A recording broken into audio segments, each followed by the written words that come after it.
What's up, everybody? Thanks for joining us here on the Sports Buffet. John Sturdivant's in the house as well. It's going to be a jam-packed day today.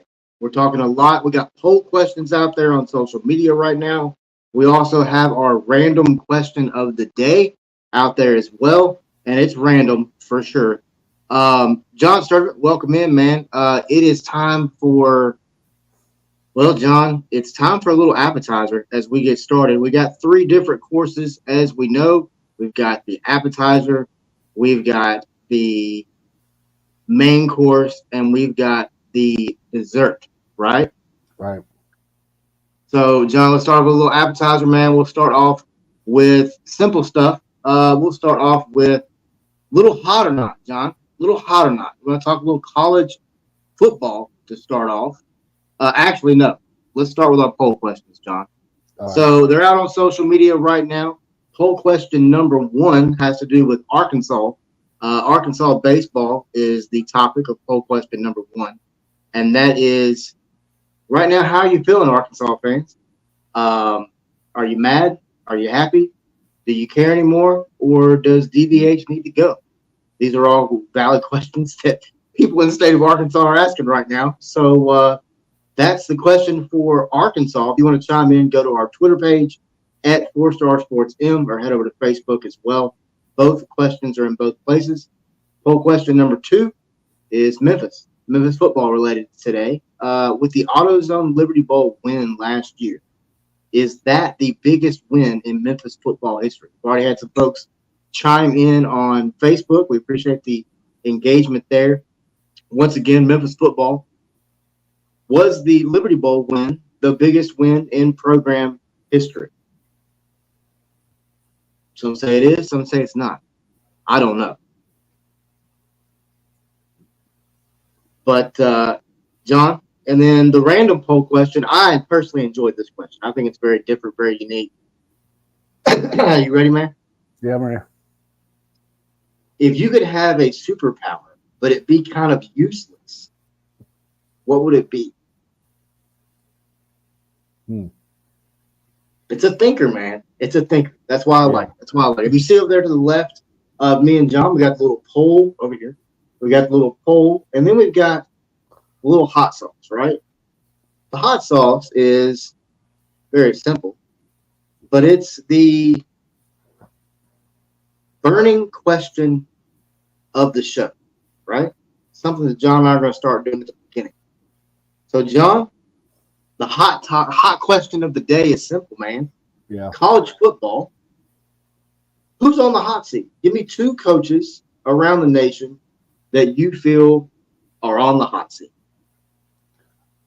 Well, I'm going to go with the same league for both the coaches. I'm going to do right now Billy Napier from Florida, just because one, although he does win the big games at times, like he won the Tennessee game last year, it's just that 6 wins for a Florida team year in, year out, or 7 wins for a Florida team is not good for that program, because they're so used to the competing with the Georgia in the cocktail party year in, year out, at least competing with them. But the last couple of games have been blowouts for them. But 6 wins or 7 wins for Billy Napier is unsuccessful, especially with all that talent they got in the state of Florida and surrounding markets, and the players going into the portal and going to Florida, like a Cam Jackson that played at Memphis back in the day as well, who started out last year for Florida. So Billy Napier, plus because they get that lawsuit going on right now too, and it's going to be interesting going down the road and see how that gets handled. And my other coach right now, although he signed a contract extension last year in 2023, is Clark Lee from Vanderbilt. I know they don't have the facilities, and whatnot, but you're 9-27 in the SEC. And I know it's hard to win in the SEC, but you can still have at least 6 to 7 wins under your belt and surprise some people like you have in the years past. We can put an upset down in Florida or play the Alabama team close all throughout the game and just gave up in the fourth quarter because you don't have the depth chart to compete with in Alabama. But I knew from the beginning, I thought Vanderbilt should have hired an offensive guy instead of a defensive guy for a head coach. And I think they should have hired like another Derek Mason back in the day type coach. But yeah, Clark Lee and probably Billy Napier are probably my two right now on top of my head. And that's two very valid points. I almost picked Napier as well. I think when you look at Napier, I mean, man, I think 7 wins this year saves him. I don't think anything less than I think anything less than 7, they let him go. To, you know, a lot of people question that hiring. I personally liked it. I mean, as we know, there's hirings all around the nation that when they happen, we love them. And then 2 years down the road, we don't like them. Speaking of that, one of mine is a guy here locally, Sam Pittman, University of Arkansas head coach. I think he's got the hottest seat in the nation. It's not for wins and losses. It has nothing to do with that. Personally, I feel like he's got the hottest seat in the nation because he's got Bobby Petrino, the second coming of you-know-who in the state of Arkansas. Mm-hmm. And he's his offensive coordinator. And people are talking about Bobby Petrino more than they are the head coach. Right. I mean, when people are mentioning great coaches in the university, they mention guys like baseball coach Dave Van Horn, Courtney Deifel, Jordan Weaver, and then they say Bobby Petrino. Well, Bobby Petrino is just the offensive coordinator. It's not like he's, the head coach again. I mean, and then what I love is that not 6 months ago, very similar to basketball now. Not 6 months ago, they hated the guy.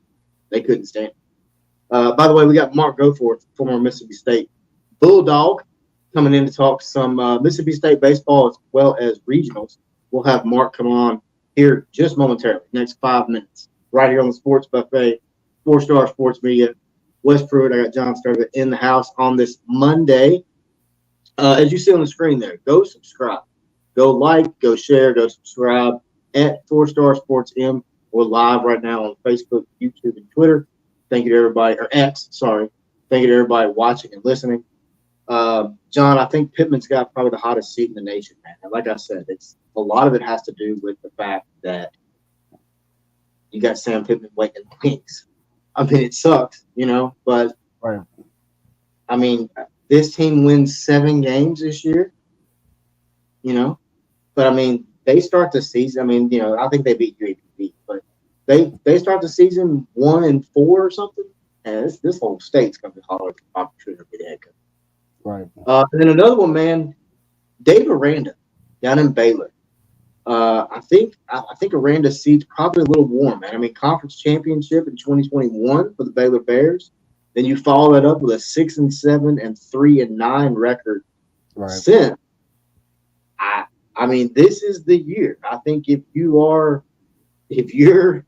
got to do it right now. You got to do it right now, and there's no question about it. You got to win now, and when I say win, I'm not talking, just win here, win there. Another 6-win season, 7-win season. I mean, I'm talking about this team needs to win 8-9 games. I mean, you got Texas is gone, you got Oklahoma is gone. You got to step up, man. That's just me. Right. I agree with you on that one point of view as well, just because, from the LSU pedigree that he had, because, he was so successful at LSU as well.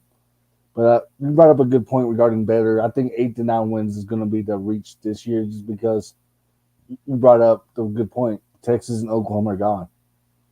And I really think the schedule, does some favors too. Like, for example, they can beat Charleston State at home to open up the season. And then they play at Utah, but still, Utah's always tough at home. But you get Air Force. That's the game, that non-conference game, you definitely need to win to save your job. You don't need to have an Air Force running attack run all over your defense, and you're a defensive guy too. And then you got Colorado at Colorado. That game could really go either way, to be honest with you, just because it's Deion and it's Deion, and this game's at Colorado. Plus, you got to win BYU at home. At Iowa State is going to be tough at Iowa State, but you got Texas Tech at Texas Tech. You should just win your games at home because that's when you got to protect the home field. And then you got Oklahoma State come to Waco. You got TCU coming to Waco.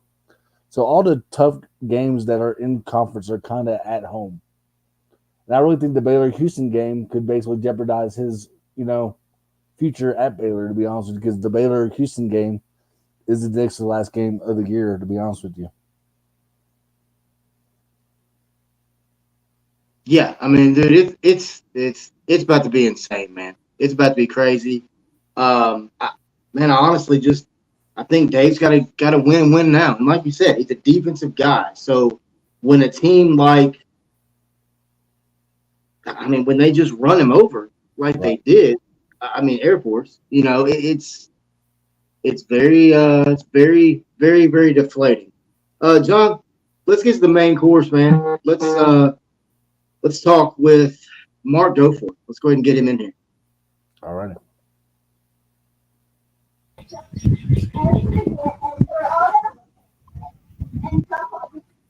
Hey, Mark, can you hear me? Yeah. What's up, fellas? Hey, how's it going, Mark? Good. How you guys doing today? Good, man. There we go. All right. Now everybody can see you. Thank you very much for joining us, man. You played for Mississippi State, so let's start there. Hold on, did I spell your name right? Okay. Let's start. Yeah, you got it. Okay. When you look at Mississippi State, of course, you made a heck of a run. You made a lot of noise down in Hoover.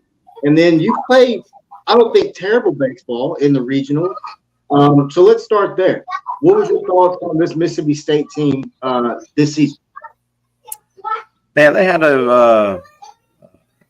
they lost a lot of guys last year. They had two of their main guys in the lineup, back Dakota Jordan and Hunter Hines.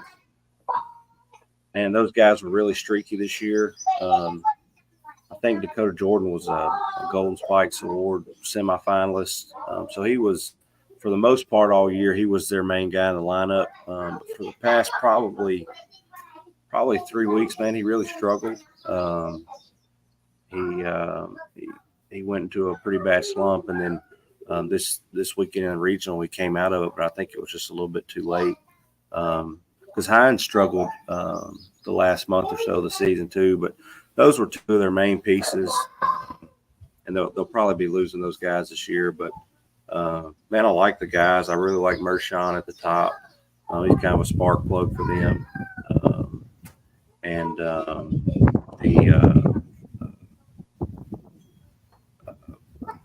the transfer from Memphis third, he was really up and down all year.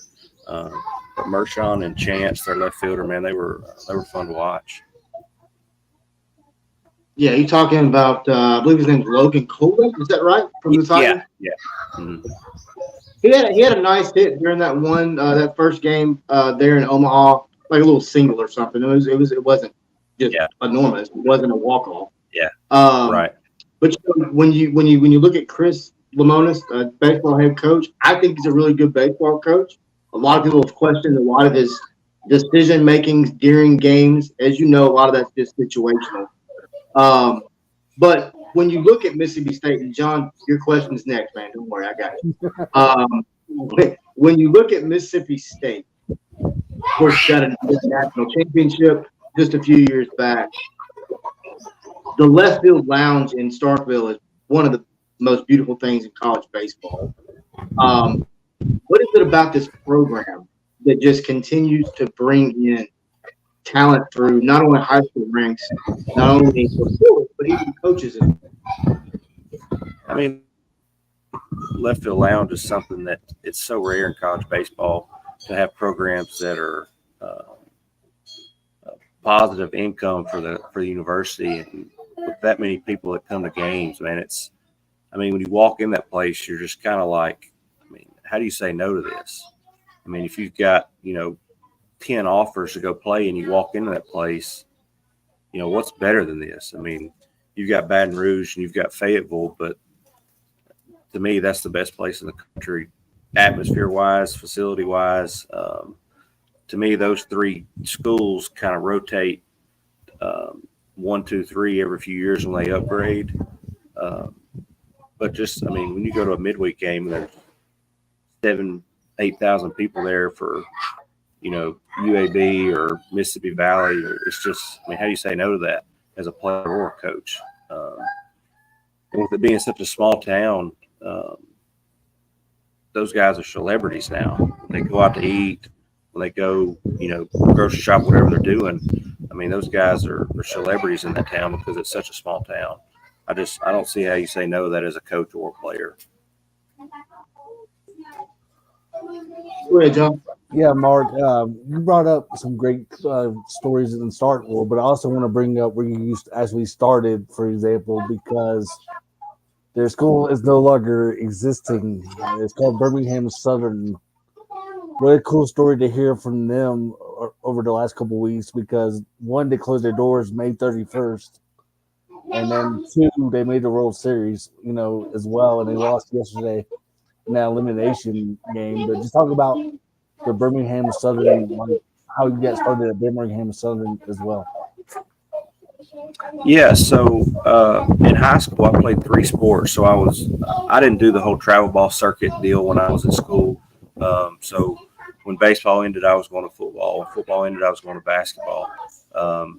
And for me personally, benefited from it. I don't feel like I got as much exposure as other guys that were doing, baseball full time year round.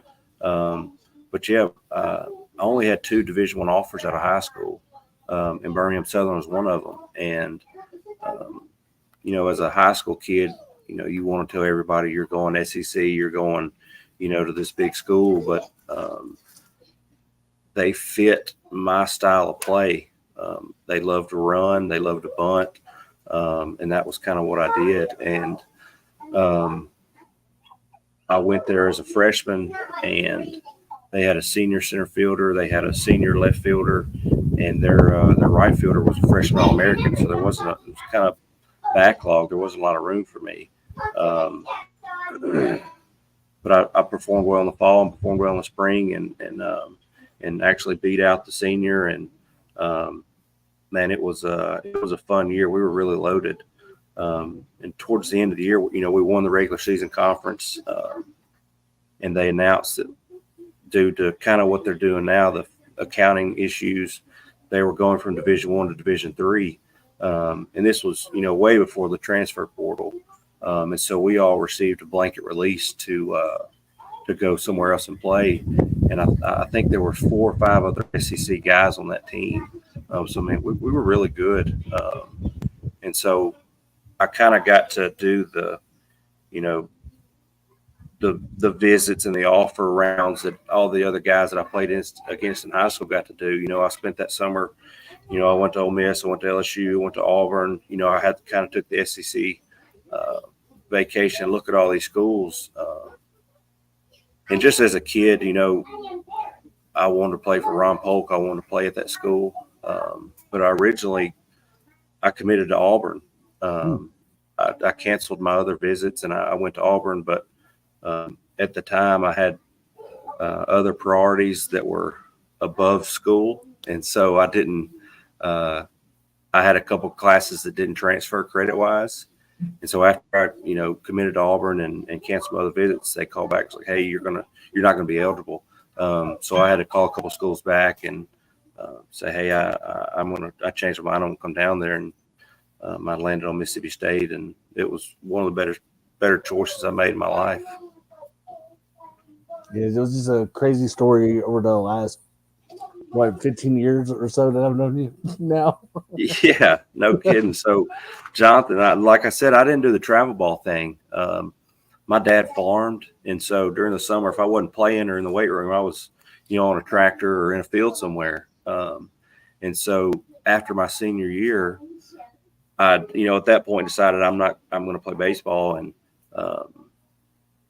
we had an opportunity to play summer ball that year. Some guys that had already graduated were going to go play, joined on a Memphis Tiger team.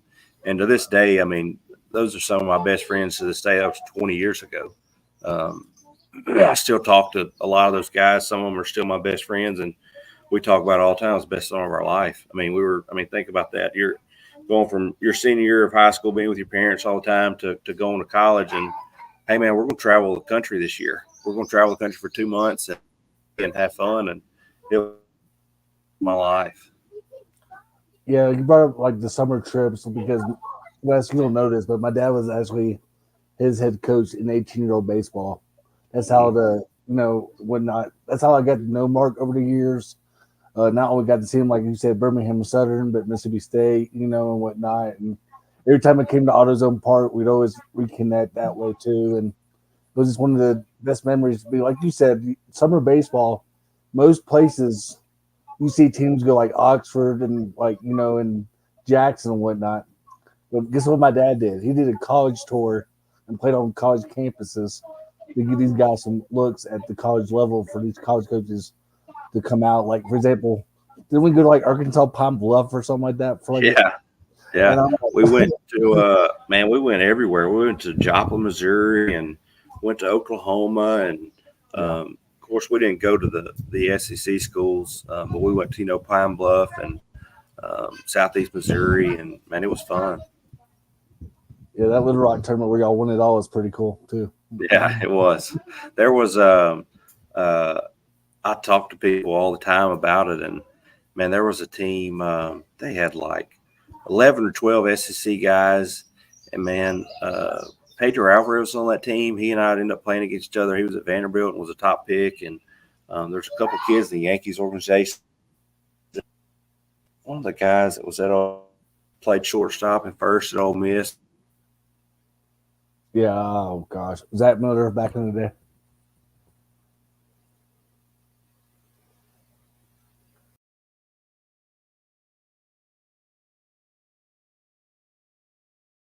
I think we lost John. I don't know where John went.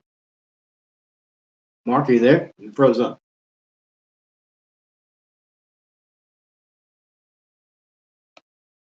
I think we got it back. There you go. So, Mark, when you look at Mississippi State, what are some memories that you have of not just the program, but your time there?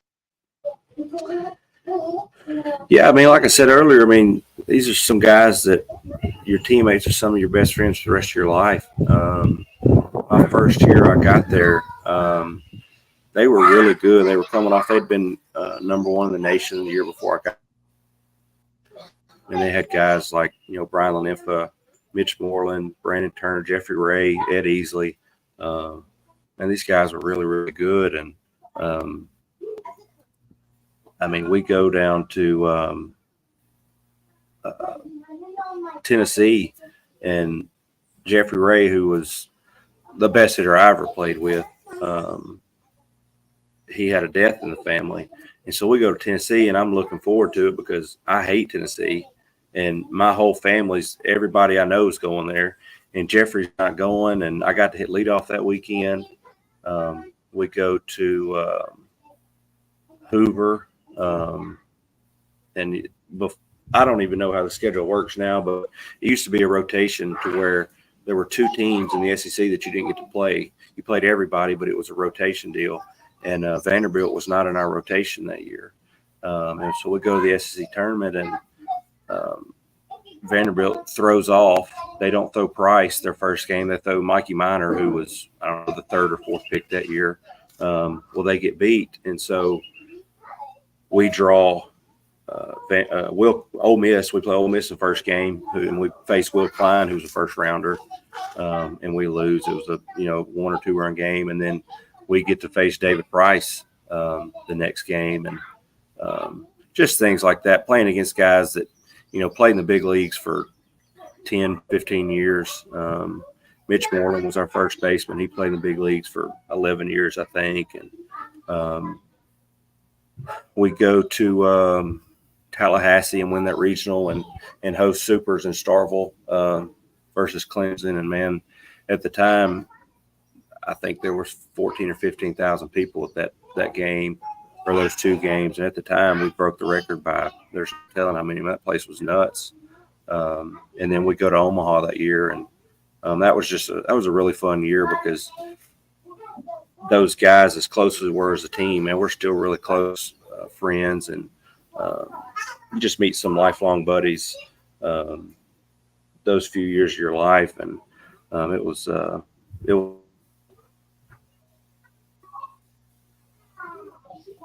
Wow, a Tipton County guy not liking Tennessee. That's kind of interesting to me. Yeah, I actually, I hate to say this, I grew up an Ole Miss fan. My cousin played football there, so I spent a lot of time in Oxford as a kid. And of course, I wanted to go to Ole Miss. And when I didn't get offered out of high school, I hated them. Same thing with Tennessee. My mom's a huge Tennessee fan. She still wears orange, and it just one of those things that mentally you kind of put a chip on your shoulder. They didn't want me, so it just kind of builds from that. And yeah, I'm the minority in that. With all my buddies are Tennessee fans, and it's fun to watch Tennessee play now because of Vitello and just all these Tennessee fans that are baseball fans now that didn't have a clue who Tony Vitello was 6 years ago. But yeah, one of my best friends, he called me the day they hired Tony, and he's like, "Hey man, who is this guy?" And I'm like, y'all just made the hire of a lifetime. This guy's he's gonna recruit a football team. These guys are gonna be big physical kids, just like he did at Arkansas. And I was like, y'all got about 2 years, and y'all are gonna be right in the mix of it. And they are dominating, unfortunately. Yeah. Mark, real quick regarding college baseball, the regionals are kind of wrapping up a little bit today. Wes, who has been your surprise and disappointment in the NCAA tournament so far? And Mark, same question after Wes answers. I'm going to make a lot of people locally here mad, but it's got to be Arkansas. To come in, top-ranked team, beat Southeast Missouri the way you did game one, put 17 runs on the board, and then just kind of Amber Heard the rest of the weekend when it comes to bat. It's not that they can't hit; it's they can't hit when guys are in running, when runners are in scoring position. And it's not something that's happened to this baseball team just this weekend. This has been an ongoing issue the entire season for Arkansas. Got to be Arkansas as my disappointment, man. Central Florida was really fun to watch. I know they didn't beat Florida State. Florida State ended up winning that regional. They're a lot of fun to watch. Florida's a lot of fun to watch. Florida's battling. They got a game today as well. There's a bunch, man. Like this, I said on social media just the other day, this has got to be one of the top 5 best NCAA tournaments of any sport. The baseball tournament is so much fun to watch. From a regional, super regional, and then you get to Omaha, that's 30 days of baseball. Go ahead, Mark. Yeah, this is probably not going to be a popular opinion, but LSU's the last month of their season, they got hot. They struggled. They were, coming off a national championship, had a lot of their guys back. They struggled this year. In the last 3 weeks, they kind of started putting it together. They were kind of on the bubble whether they were going to get in or not 2 weeks ago, and now they're playing for a chance to go to Supers today. That's kind of my surprise, and the obvious choice, Arkansas. They're from preseason to yesterday, they were a top 5 team all year. I thought they had one of, if not the best pitching staffs in the country, with the Smith kid and the Memphis guy, or Olive Branch kid, Brady Tiger. They were loaded. They didn't have the numbers they normally do offensively, but in this league right now, from May to the end of June, pitching and defense wins, and they've got the best, if not one of the best in the country in that. And so that was really surprising. And I'm a huge Dave Van Horn fan, and so that was pretty shocking to me. Yeah, my disappointment, I was going to go with Wake Forest because I was really looking forward to seeing Chase Burns go back in that Knoxville environment and see how he does with those rowdy crowd. Get some see how many strikeouts he gets, and then they were like East Carolina is so beatable this year, man. Like it's not the same East Carolina team that we're used to. Although they got the host and only had like 4,000 people in their stands, but Wake Forest, just the way they weren't really hitting the ball at times, and then the way they gave up a lot of home runs against East Carolina and that pitching staff. Where I know it was a good pitching matchup against East Carolina, but I really thought Wake Forest could have won that region and gone on to Knoxville and played Tennessee in that super regional like everybody wanted. Then that's my disappointment, other than y'all's Arkansas picks, of course. But my surprise right now, like you brought up, Mark, LSU, they were like not hitting the ball, only averaging like 2 runs at times, and they just weren't hitting the ball. But other than LSU right now, I'll go with. I'm kind of excited to see North Carolina State play Georgia going forward in that super regional. I know Georgia had to come back against Georgia Tech yesterday, and what turned out to be a fun environment. I don't know if you saw it or not, but some of the Aubrey baseball players were in the Georgia student section during the game, just having the time of their life, like drinking and celebrating, doing the dog chant and everything. Yeah. Look, North Carolina State is a good story right now too, going forward to see them play Georgia in that super regional, hopefully this week. Yeah, I mean, this tournament, and it's just now getting started. Like I said, we're just through regionals. We haven't even got to super regionals in Omaha. Mark Goforth joined the show today, man. Thank you very much for your insight. Great insight from a guy who's done a lot. I didn't even know there was a connection to the team that's gone now, that's still playing baseball. That's even cooler. Nice work, John. I didn't realize there was a connection there. So, but Mark, thank you very much for joining us, man. Anytime you'd like to come back on, just give us a shout. We'll get you back on. Yeah, man. Thank you, guys. I appreciate it. No problem, Mark. Appreciate it. Good to see you, man. Yeah, you too, brother. All right, that was Mark Goforth, man. Great work by Mark and John. We're just rolling here. Up next, man, let's go ahead and get our next guest in. Jonah Dillon joins the show. Hold on, Jonah. Let me get you in the right spot here. All right, we got Jonah Dillon on the horn from the Commercial Appeal. Jonah's one of the best in the city of Memphis. He's a guy that I've been following for a while. Always does great work. He, along with Mark Giannotto, which Mark's now gone, but Mark and others, man, do a great job with the Commercial Appeal. But Jonah, thank you very much for coming on with us. Yeah, thanks for having me. I'm excited to be here. Appreciate it. So, Jonah, man, let's go ahead and start with what I think is a topic, and it was actually one of our poll questions today, but it's got to be Memphis football. Our poll question was: is the Liberty Bowl's win last year the biggest win in program history as far as a bowl is concerned? We'll start with that. What's your thoughts on that?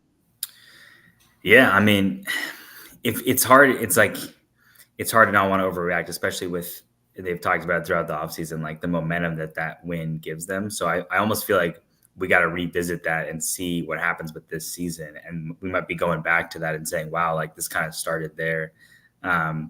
There's been some, I mean, you know, you go back, like last season was the 20-year anniversary of that New Orleans Bowl in 2003, which was such a huge moment for the program to snap the bowl drought and actually go to a game, and then to win it was kind of icing on the cake.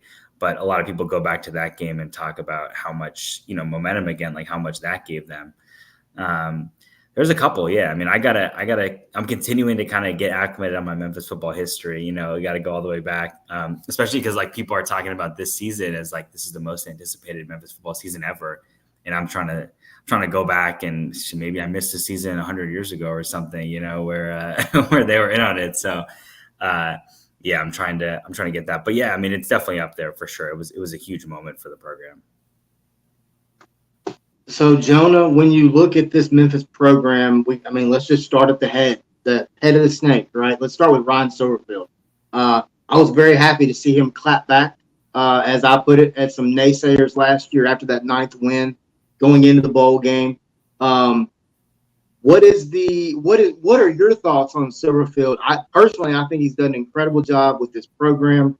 He has completely jumped in the portal and made it a point of emphasis for this program. And if you look at the roster that he's built, it's loaded, and we've got we being Memphis has depth at numerous positions.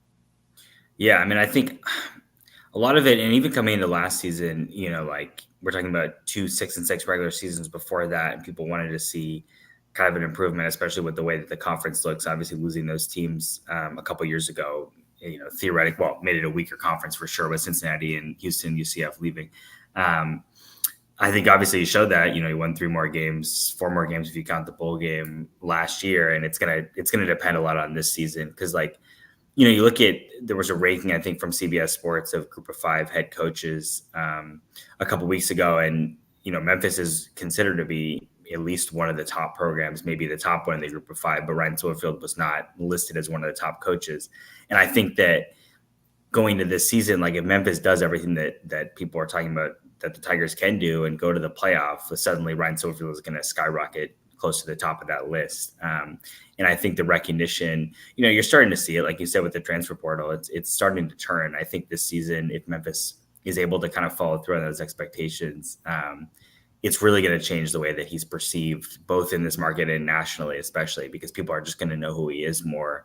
They're going to know more about Memphis. So I think, kind of right now, he's still kind of a sleeper, and then we'll see how it develops going forward. But this is going to be a make or break season in terms of kind of how people around here view his tenure so far with the Tigers. Go ahead, John. Yeah, to be honest with you, I'm in favor of this new conference, to be honest with you, from a football perspective to a basketball perspective to a baseball perspective. That's a different story for another day regarding the other sports. But the football has got some great coaches in this league, Jonah. Tom Herman's still at Florida Atlantic. Your boy from Charlotte West is still there. He'll eventually still grow up people. I think the coaches in this league don't get enough credit as they should. Yeah, I mean, especially now when Summerall is joining Tulane from Troy, and you still got a hottest coach, in my opinion, in Taylor, who could have got a better job than that UTSA job in the offseason. And he stuck through it and stayed at UTSA for a reason, because he got made at UTSA for one thing, I think. But yeah, the coaches in this league don't get enough credit as they should.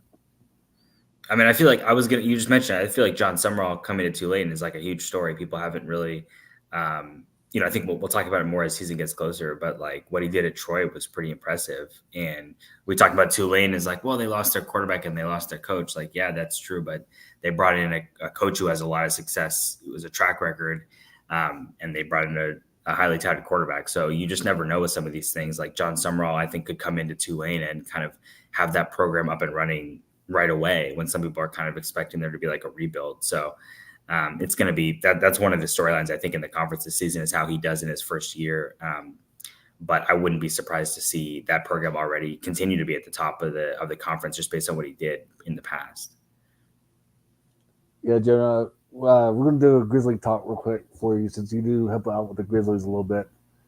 Deep down, what do you think we do with that pick? Do you think we trade it, or what do you think deep down, what do you think? I know it's a little bit far out right now, but are you kind of like 50-50 on it still, or what do you think we do with it? Yeah, I think it's just so hard to tell, especially with the draft stuff. Like sometimes you never know what the offer is for a pick until you're on the clock, right? So it's like you can go into the draft and say, okay, we have this pick. Like our goal is to move up, or our goal is to move this pick for a player that can help us now.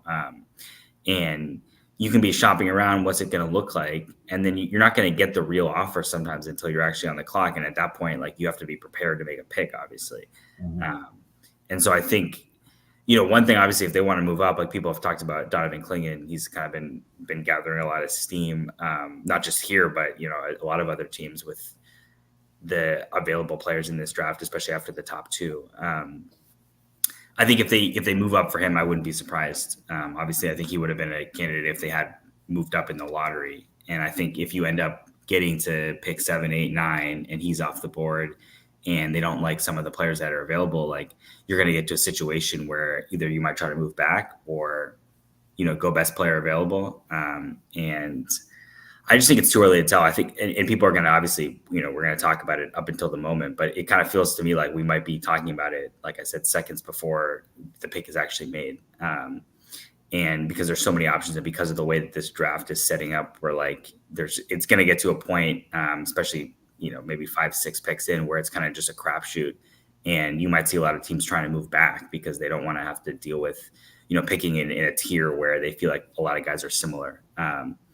And so, yeah, we'll see how it develops throughout the pre-draft process. But yeah, it might be right up until that moment where we're still trying to figure out what's going on. I want Jonas back. He still played 82 games last year. He still can give you 9 rebounds a game. Sign him back. We need a big man. Go ahead, Wes. So what you're saying, Jonah, is that you don't think the Grizzlies are taking Bronny Jones. Jay, that's what you're saying. They're not taking Bronny? Look, we can't rule it out. I mean, the amount of reporting on him where he's either going to be he'd be the number 1 pick, or he's got a promise from 10 different teams, or he's going to go undrafted. I've got no idea. So yeah, definitely can't rule that one out. Although I wouldn't hold my breath right now with that happening. I mean, I think it's a package deal. He's definitely going to be something like his daddy, no matter where he's at, because his daddy's going to be with him. When you look at the Grizzlies, I think the elephant in the room, obviously, is John Morant, right? Health, off-court issues. I mean, we've seen a number of things go on with him in recent. How do you think his return looks? Yeah, I mean, it's all about if he can stay healthy, right? Like that's what it comes down to. Obviously, we know the off the court stuff, but back end of last season, it was the injury, and I think like all the stuff that people talk about with where they want this Grizzlies team to go and how they're set up with Ja and with Jaren and Dez, like if Ja doesn't stay healthy for a whole season, and especially if he's not healthy in a playoff run, like that all goes away, right? Like you're not going to make a run without him, and so I think. Going into this season, like that's the big question is how many games is he going to play? And assuming that all goes well, what is his health going to be, going into the playoffs? Because if he is 100% and he's 100% throughout the season, then the expectations for this team are rightfully going to be pretty high. But you just never know. Obviously he plays a style which is high flying, and it's why he's, one of the most exciting players to watch in the NBA, but it also leaves him susceptible to getting injured, as we've seen. And so I don't know that he's at the point where someone's telling him, you got to change the way you play, because that would obviously affect his ability and how good he is on the court. But if he continues to get injured, obviously you're going to have that conversation. So I think it's going to be interesting to see how that goes throughout the season, and then how quickly they can kind of rev this thing back up to where they were a couple of years ago, and kind of just get last season away, get that taste out of their mouth, because obviously pretty much nothing went the way that they wanted it to. But yeah, I just think that's the biggest thing for him. When is he going to be 100%? Obviously he's still working his way back from that injury last year, and then we'll see how it goes, when training camp starts. All right, Jonah, I got 2 questions for you, man, and they both have to do with your time in Memphis, working for the commercial. All right. First question is, what is your personal favorite sports moment since you've been in Memphis? My favorite sports moment. All right. Well, first of all, I've only been here since it's almost a year. I got here last July. So, I'm trying not to go recency, because you guys know I was at Spring Fling last week. And man, covering that. What'd you say? That was fun.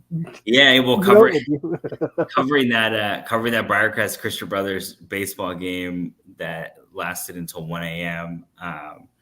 And I got there at noon to the stadium, and I thought I was going to be out of there early afternoon, early evening. We got a 5-hour weather delay. They played, and they had to play another game because Christian Brothers won the first game. But man, sitting there, it was probably 12:15, 12:30, and Christian Brothers had made that incredible comeback, down from basically being out. And then they've got a runner coming home on a play at the plate to win the state title, and he gets thrown out. And the way that everybody in that stadium was just silent for that moment. It was, and just thinking about, man, it's after midnight. We've been here for 12 hours.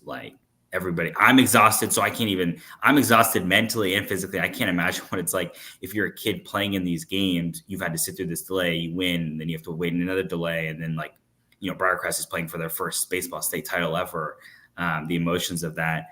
and it all boils down to this one play and this one moment.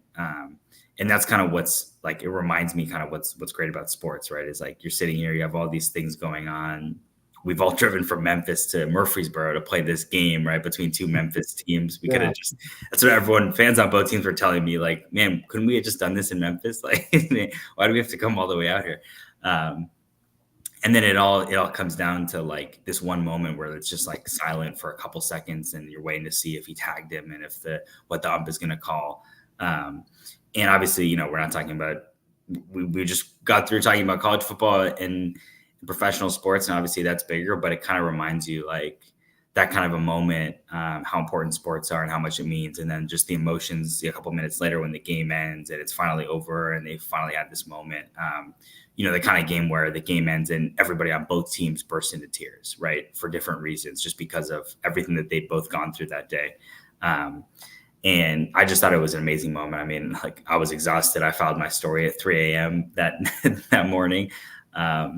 But yeah, we'll see if we can top that going to this Memphis football season. But I think for now, like, there were a lot of emotions, obviously, with the Tigers football season last year, because every game was kind of living on the edge. And Liberty Bowl was definitely a big moment. But yeah, I think for now I'm going to go with that one, and we'll see if we can top it. I'll take that. All right. Next question. You just talked about it. You put an article out at 3 a.m. I write for us here at 4 Star, so I understand the actual work that actually goes into writing. A lot of people think you just sit down and type it out and there it is. It's not how it works at all. So what is the story that you've written that A, means the most, and B, is your favorite? Man, putting me on the spot. There's been a couple. We're not just a regular podcast around here. Like, we ask hard-hitting questions. No, I like it. Yeah, I like it. There's a couple. I mean, I liked last season. My favorite thing to do, like you talked about. Like, I mean, I love writing. That's why I started doing this, and like, getting to tell like feature stories, getting to sit down with, especially with players, and talk about stuff. I'm writing about a football team, and obviously, like, I read stuff about this, quarterback threw an interception, they lost the game, or running back rushed for 100 yards, and that's why they won. But like, the best things to do is to write stories that have nothing to do with football, about players, and getting to do some of those stories last year. Like, I think about Diego Brumfield, who obviously now is transferred, but I got to talk to him about his journey. He was playing NAIA football the year before he came to Memphis, kind of just ending up in Campbellsville. He was talking about what it was like to just kind of have these dreams. And when he was in high school, he had, I think, 4 players from his high school team who went to play Power 5 football. And he was at an NAIA program kind of thinking, how did I get here? He's from Cincinnati, but he was in Campbellsville, Kentucky. And then he ends up getting this, I was talking to him, what is your mentality of like how you deal with that situation, how you keep the faith to get to the next level, how hard it is. And his thing was be where your feet are, which I think is great advice for everybody. And for him, it got him from there to Memphis and now to Mississippi State. And those are the kind of stories I think, during March Madness, I got to do a pretty in-depth, I had to do it really quickly, but I got to do an in-depth story on Keisei Tominaga, who was here from Nebraska. Obviously, he was playing in Memphis during the first round. Got to talk to some of the people from his background when like he came to the U.S. and he played at a junior college in Texas, and he didn't speak English and he didn't know anyone. And he was kind of in the middle of nowhere. And you got this kid with this like prodigious shooting ability. They needed to be harnessed. And at first he's just kind of sitting there in the middle of nowhere trying to figure out how he's going to get to the next level. Ends up in Nebraska and ends up becoming like a superstar for them and leading them to the tournament. So those kind of stories, like I got to talk to one person who was a trainer at Ranger College in Texas and was his translator because there was nobody else that could translate for him. And so she kind of ended up having that job and sitting there while the coach was yelling at them and trying to, like, okay, he's yelling at you, he's mad, and trying to translate it and also get the tone right. And we were talking about that. And yeah, so that's another one. But yeah, those are, like I said, those are the kinds of stories that I would love to do, that I love doing. And I'm hoping obviously to do more of it coming to this football season. Well, man, in this very short time you've been there, you've definitely made an impact on us. I mean, we read your work. I mean, we were at the Boise State game last year with that amazing Canadian mitt block that field goal. That's one of the wildest football moments I've ever seen. And I mean, I've been watching the game Memphis for quite a while. John and I have been Tiger fans for our entire lives. Our family has. My stepdad hadn't missed a home game since 1984. So Wow, that's dedication right there.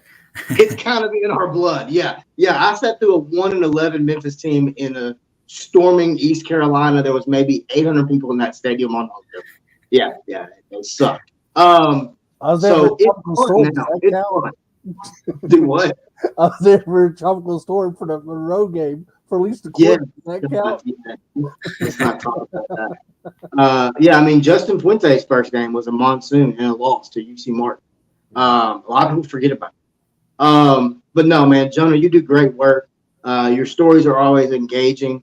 As a writer, I'm not going to lie. I do find things that you do, and I'm like, I need to try to do that because you have a great way of engaging your readers and really sucking them into the story. And that's something that not a lot of people have. That's a skill that not a lot of people have mastered. But, man, John, you got anything for Jonah? Yeah, my last question, Jonah. Like, let's talk about who is Jonah Dillon. Like, what's his background so people can know a little bit more about you, if you don't mind. Yeah, sure. So I've had a weird kind of career journey so far because this job in Memphis is actually my first time like as a sports writer. I started my career, I lived in Las Vegas and I covered crime for the Las Vegas Review-Journal. So it's kind of interesting, when I was covering high schools, when I was doing spring fling, like that was actually my first experience. Really, I've covered a couple of games, but like covering high school sports. And it's interesting because a lot of people, obviously, if you become a sports writer, you start off covering high school sports, and it makes sense. And I totally get it. Like the skills that you have, being able to tell stories and get access to people. But my journey was a little bit different. Like I covered crime at first. Then I lived in Hartford, Connecticut, and I covered like local government. I covered City Hall, so I have that experience. And then that's obviously played a part since I've been in Memphis, and I ended up doing some of the City Hall coverage with around the stadium, which is never ending. That always goes on, and I got to sit through some 5-hour city council meetings just to remind myself of what I gave up when I came here. So yeah, I've kind of, like I said, I've started with that, and obviously like it helps you, especially writing wise, like covering breaking news and having to write really quickly. You kind of build those skills to be able to eventually write, like you said, like more creative stuff, longer stuff, features, things like that. And so it's definitely helped me, but it's I was thinking about it a lot, like having that experience with spring fling, and me not having covered high schools a lot when a lot of people did, and how much it helps you. And so it was a cool experience for me to kind of get to see that. But yeah, I used to live in Vegas, work the night shift, listen to the police scanner, go out to homicide scenes and stuff like that. So it was an interesting experience. Obviously I learned a lot, but a lot of different things, and I'm happy to be writing about football now and not that stuff. Man, especially in Memphis, because just the crime alone that's a 24-hour job. You would go all day, all night, every day. Yeah, it's like any place you live, if you want to do that, like the stories are there, but it's brutal. Like it's a really tough job, and I have so much respect for the people that do that, both in Memphis and elsewhere. Because like for me, it was, like I said, it was a learning experience, but it's really tough. And yeah, there's always stories if you want to find them. All right, Jonah, how does everybody follow you? How does everybody find you and find your work on social media? Sorry, John. Yeah. X, Twitter, whatever you want to call it, at the Jonah Dillon, and commercialappeal.com. That's the best place to go. And yeah, I appreciate the kind words from you guys. It means a lot. Thanks for everyone who's reading.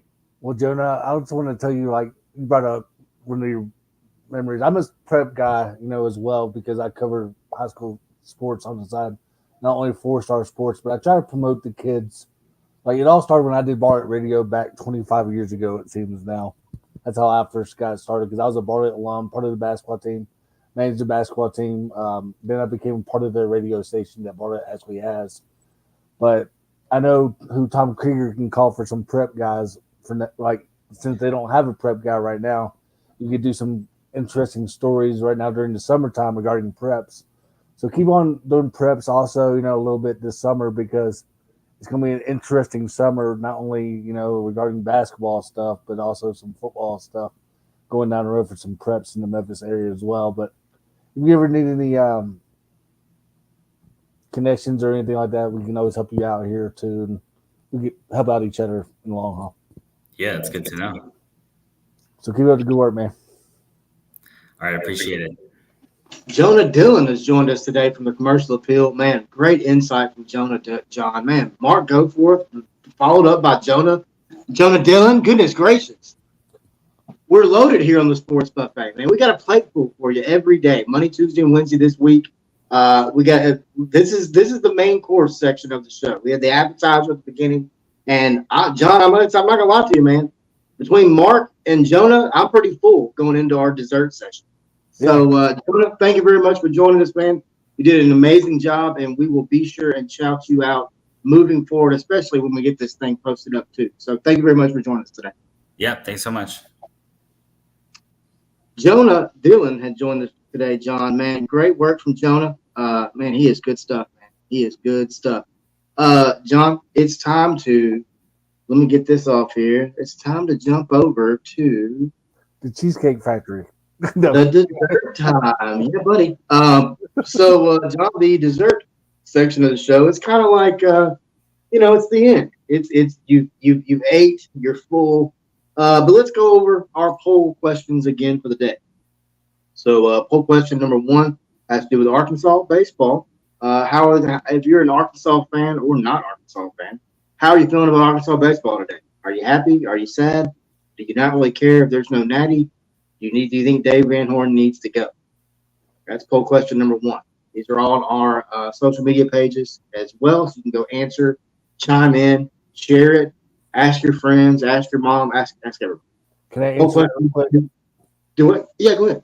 Yeah, I just want to say I'm kind of like Mark brought up a great point.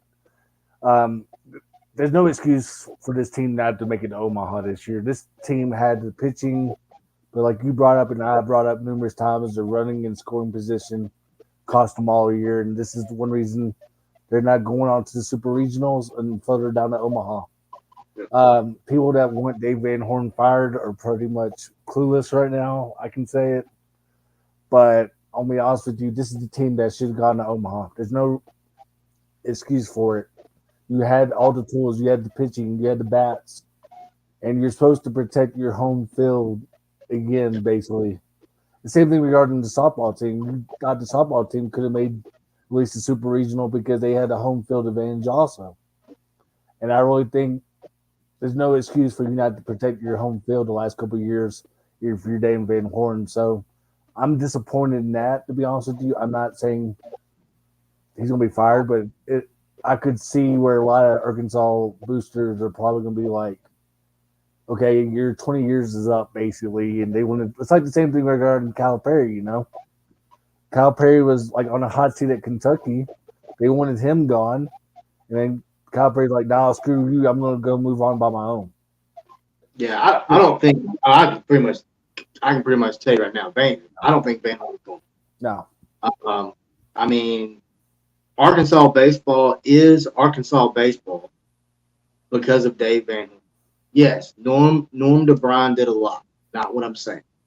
But when you look at Dave Van Horn, you look at the facilities that are at Arkansas, you look at the Baum-Walker Stadium has an aura about it. Special weird things happen at that stadium. Weird things. And I mean, same thing at Mississippi State. Mark talked about it. When you got stadiums like that just weird things happen, that means that there's been a lot of seasoning on that stadium, if you know what I mean. Like, man, it's I don't think Dave's going anywhere. Dave talked about it yesterday. He said he wants to try to get some better athletes in. I mean, you had the number 1 recruiting class in the country, so I don't know.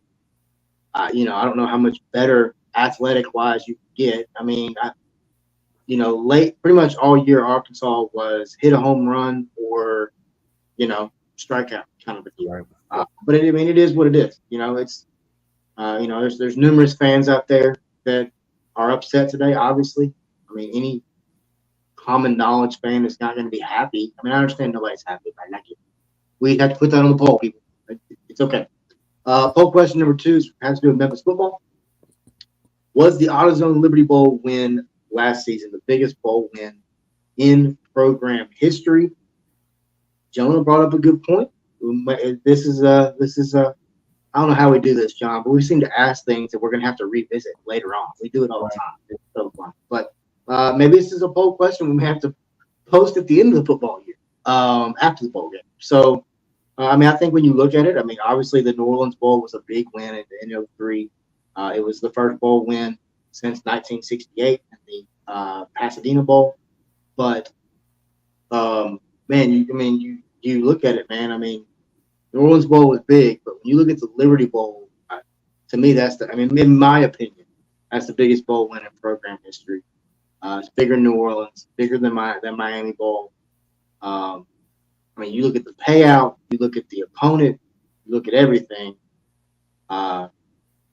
Obviously, had Memphis won the Cotton Bowl, this would be a good question. But it wasn't 30 degrees either, like that one year. So cold. But yeah, definitely, it's definitely to me the same thing, like you just said. Same thing, bowl game atmosphere, the opponent, a Big 12 team coming in your backyard, and a great team in Iowa State and great coaches over there too. And yeah, the Cotton Bowl would have gone a different way when Brady White didn't fumble that football. You can see Memphis maybe beating Penn State, in that game as well. And definitely, and I'm gonna say a close first one, but it's not by as much. Maybe it's like a 60-40 more close than not. 40 yes, and then 60 no. But I'm gonna go with 2004 or whenever we played in Detroit. Yeah. I know Akron is Akron, but when you get some interesting storylines in that game alone, you saw Blake Butler, I think, play his brother who's on the Akron team. You had D'Angelo Williams break the NCAA record in that game. Just some interesting storylines in that one too, and just the way that a lot of people, not only Memphis fans, not Memphis fans in general, had a busy 24 hours that day too. Because if you remember right, the Baker Barlett actually did a charter plane for that game for a lot of fans, and then they flew him right back right after the game got over. Because guess what, fans? There was a basketball game in FedEx Forum, I think it was FedEx Forum against Gonzaga back in the day when Adam Morrison played. So that was an interesting 24 hours for Memphis fans in general. And then just to cap it off, like you said, with a win. But yeah, that's the second one to me that comes to mind, just because there's so many interesting storylines in that game alone. Yeah, really, really so for sure. And then the last poll question is really just a random question. It's really the question of the day. If you could have any superpower, but it be kind of useless, what would it be? I'll let you go first. Honestly, I asked this question this morning. I'm still trying to think. I really don't know. I don't know. I have no. Maybe that's it. Maybe my superpower is to not know. I don't know. I have no idea. It wouldn't be useless, but I would go with like a person that has like a private plane where I can fly everywhere. Yeah, that's true. That's true. So John, today was Mouthful Monday, right? We got a lot to talk about on Monday. It's kind of a recap day, right? Tomorrow is Trivia Tuesday, which means there'll be trivia question put out every Tuesday for everybody to look at, and then we will answer that question on the show on Wednesday, right? So it's like you ask the question Tuesday, you answer it Wednesday. Tomorrow, we're going to be talking, we'll go over the trivia question, and then we're going to talk a little college football 2025 video. Get into that a little bit. We got a couple of questions when it comes to that. We'll talk a little college softball as the College World Series is going on. And we'll get back into a little bit of baseball as well. We're going to talk a little bit of prep this week too, John. And then Wednesday, I'm excited about Wednesday, man. Wednesday is called What's the Score Wednesday. And that means we go through and give you our game picks. Just a few games of the week, right? We're going to pick a couple of games, and then we pick one random game sport, right? Just to make it unique, make it different, okay? So Wednesday, we'll do our picks, and then Thursday is Talk to Us Thursday, meaning you tell us your picks for the game. So Wednesday, we tell you our picks. Thursday, you tell us your picks. And then Friday, we got a show on Fridays. It's just going to be kind of a laid-back show, kind of a kickback. May talk a little sports, may talk a little culture, may talk no telling what we're going to talk about Friday. But starting next week, it'll be Monday, Wednesday, Friday, moving forward. We got daily poll questions out. We got trivia questions. We got new video. We got new background. I mean, we're just trying to upgrade everything, Like I said, much more than just a couple of podcasts on this network. We got articles. We're bringing in top people. Jonah Dillon is one of the best writers for the commercial team, period. With Mark Giannotto leaving, I think Jonah could be the top writer. What do you think on that, John? Yeah, let me just say this about Mark Giannotto, since he was one of our guests on the show years ago. Yeah. Mark Giannotto still watches the show every once in a while whenever he gets a chance. And May 31st was his actually last day with 92.9, first of all, with Giannotto and Jeffrey. And he did a great job doing that show and being co-host on other shows as well. And a lot of people, want to bash Mark at times and say he's not a good person, not a good writer. But me personally, I've always been a fan of his work ever since he came into Memphis, to be honest with you. Just because not only does he do great things for the city, but he also does great things in the community where he reaches out to certain players and say, hey, what do you like? The Grizzly camps, for example, when John Morant hosted that camp, I believe in Mumford back in the day. I think Giannotto was one of the first writers that did a story on John Morant doing a basketball camp for the kids. So just to get him these stories that he has written over the years, and like you said, Jonah's going to fill in his work and be the next big guy, I believe. And I think it's in good hands. And I think Mark is going to be truly missed. Mark did everything right for this city. He did nonstop work it seemed like he was doing work 24/7, it seems, because he was breaking a lot of stuff also throughout the city. And then especially when you got 3 kids, it's a handful, at times too. So kudos to Mark Giannotto for everything that he done. Good luck in Chicago. Good luck to Lindsay, his wife, as she travels with him, and the 3 kids as well. And just Mark, if you're watching right now, appreciate everything that you've done, man. Great job as always. So keep up the good work, whatever you're going to be doing next.